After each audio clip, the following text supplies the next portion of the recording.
एक आदमी डॉक्टर के पास गया और डॉक्टर बोला आप बस 3 हफ्ते जिंदा रहेंगे।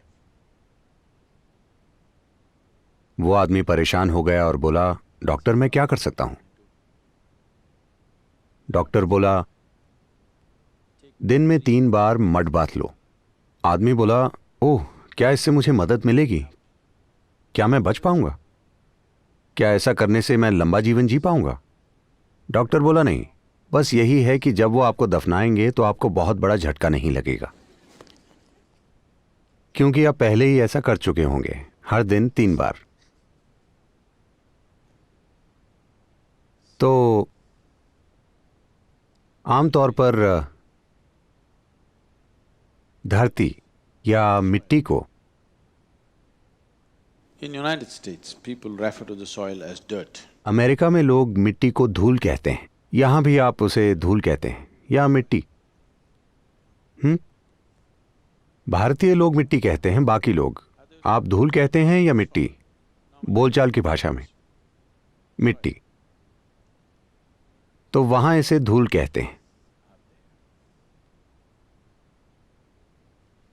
तो धूल, आप 12% धूल हैं, ठीक है?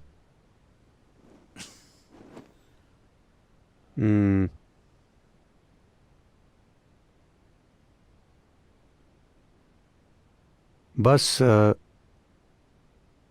धूल हटानी है, क्योंकि आपकी भौतिकता की बुनियाद धरती से बनी है। पानी, हवा और अग्नि भी है, लेकिन आपकी भौतिकता का आधार उस धरती के कारण है जो आपने ली है। तो ये आपकी बुनियादी भौतिकता है और ये बस 12% है, बस 12%। लेकिन ये आपकी भौतिकता का बुनियादी तत्व है। लेकिन यही आपका रास्ता रोक रहा है। पानी को आप आसानी से रूपांतरित कर सकते हैं, हवा आप आसानी से रूपांतरित कर सकते हैं, अग्नि में भी कुछ मेहनत करनी पड़ती है, लेकिन वाकई में ये रास्ता नहीं रोकती। ये अलग तरीके से काम करती है, इसका तरीका अलग है। ये धरती ही है जो रास्ता रोकती है। तो बस 12% आपका रास्ता रोक रहा है। देखिए, कोई बड़ी रुकावट नहीं है। आपके शरीर का बस 12% हिस्सा ही आपकी मुक्ति का रास्ता रोक रहा है, बस 12%। आप पानी और हवा को रूपांतरित कर सकते हैं, आप अग्नि को भी रूपांतरित कर सकते हैं। वो आपको रोकती नहीं है, बल्कि वो रास्ता रोशन करती है।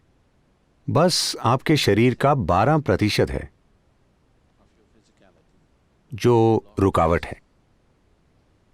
बस थोड़ी सी धूल को अपने रास्ते से हटाना है। ये जटिल काम नहीं है। ये जटिल इसलिए है क्योंकि आपने उसके रूप में अपनी पहचान बना ली है और आप उसी को बदलने की कोशिश कर रहे हैं, इसीलिए ये जटिल है।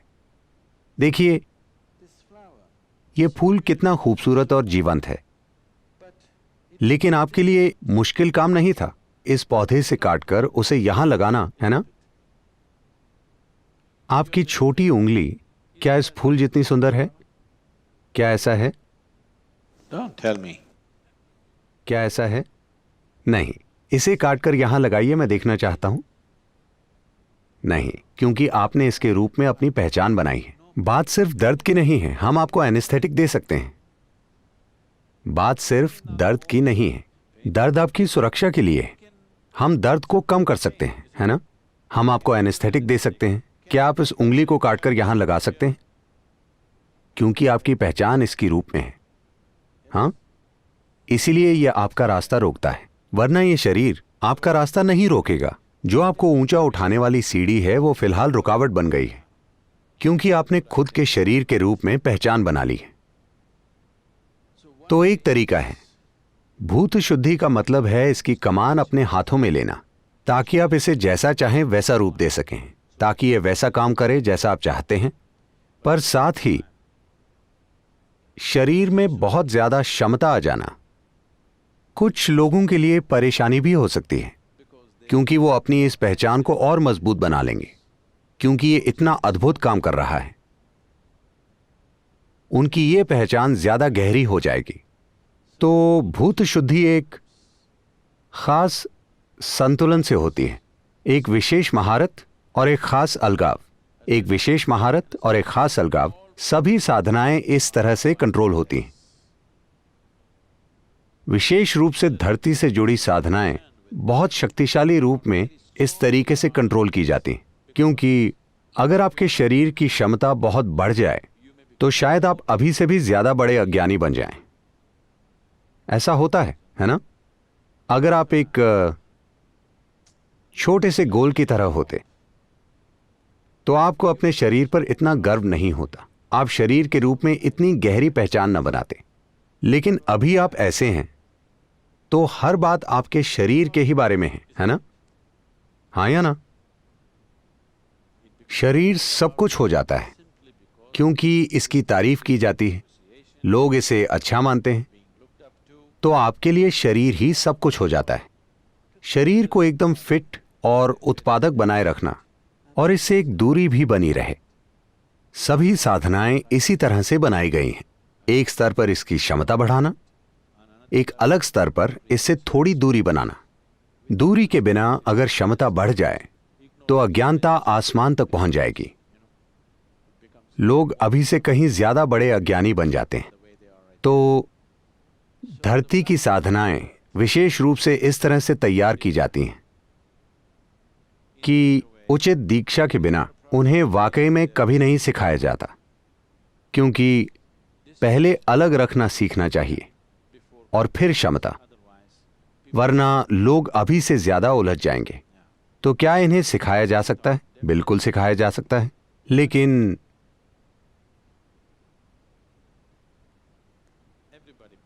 सभी पार्ट टाइम योगी हैं, हफ्ते में एक बार योगी बनते हैं।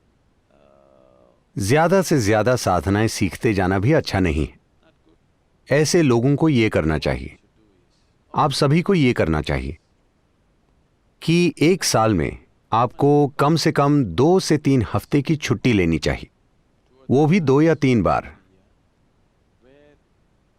जिस दौरान आप ये सारा समय सिर्फ अपने लिए बिताएं, सिर्फ अपने लिए।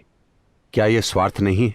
मैं अपने परिवार के साथ छुट्टी पर जाना चाहती हूं, मैं ये करना चाहती हूं, मैं अपने बच्चों के लिए। मैं चाहता हूं कि आप समझें कि जो सबसे अच्छी चीज आप अपने परिवार के लिए, अपने बच्चों, अपने समाज और आसपास की दुनिया के लिए कर सकते हैं, वो है इसमें सुधार लाना, है ना? हाँ या ना?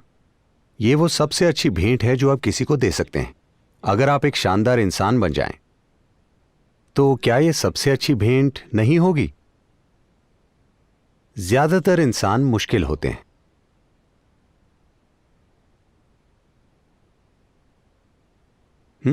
हमेशा नहीं। मैं जानता हूं, हमेशा मुश्किल हों तो उन्होंने आपसे छुटकारा पा लिया होता, लेकिन दिन में कई बार मुश्किल नहीं, बस दिन में 2 बार। अगर कोई दिन में 2 बार मुश्किल बन जाता है तो उनके साथ रहना एक बोझ बन जाता है ना? हर दिन आप सिर्फ 5 मिनट गुस्सा होते हो, आप पागल हो जाते हो, तो इतना काफी है। कोई भी आपसे थक जाएगा, है ना? आपको 24 घंटे गुस्सा होने की जरूरत नहीं है। बस दिन में 5 मिनट हर दिन आप गुस्सा हो जाइए।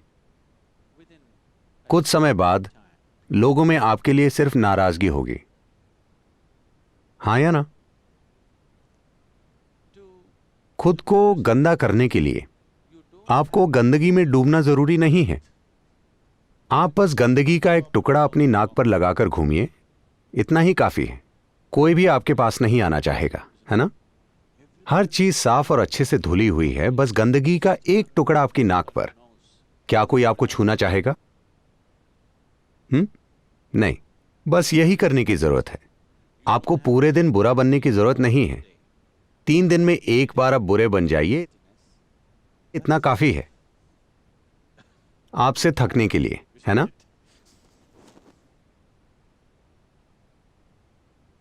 तो आपको धूल को रास्ते से हटाना होगा, लेकिन साथ ही उसके बिना आपका अस्तित्व नहीं हो सकता।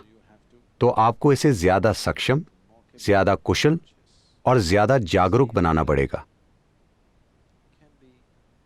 एक ही मिट्टी को कई रूप दिए जा सकते हैं। हाँ, आप उससे एक गेंद बनाकर किसी पर फेंक सकते हैं, या आप उससे एक घड़ा बना सकते हैं। आप पानी का एक सरल घड़ा बना सकते हैं, या एक बहुत सुंदर सजावट का घड़ा बना सकते हैं, या आप उसके बर्तन बना सकते हैं। आप कई चीजें कर सकते हैं। ये बस इस बात पर निर्भर करता है कि आप उसके साथ कितनी प्रक्रियाएं करने के लिए तैयार हैं, है ना?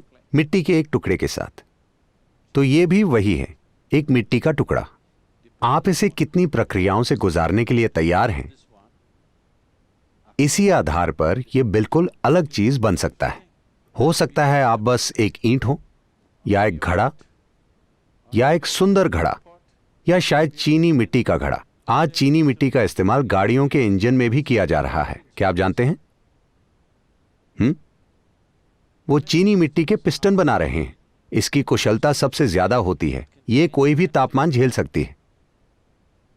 तो ये इस पर निर्भर करता है कि वही मिट्टी कितनी प्रक्रियाओं से गुजर चुकी है, और आप भी उसी सामग्री से बने हैं, तो आपको कितनी प्रक्रियाओं से गुजारा जाता है, उस आधार पर इसके गुण बढ़ते जाते हैं। तो इसके गुण बढ़ते हैं, पर अगर आप इससे जरूरी दूरी नहीं बनाते तो यह खुद एक उलझन बन जाता है। तो धरती तत्व से जुड़ी साधनाएं एक विशेष तरीके से सिखाई जाती हैं ताकि क्षमता और दूरी में संतुलन बना रहे। ये दोनों चीजें एक साथ होनी चाहिए।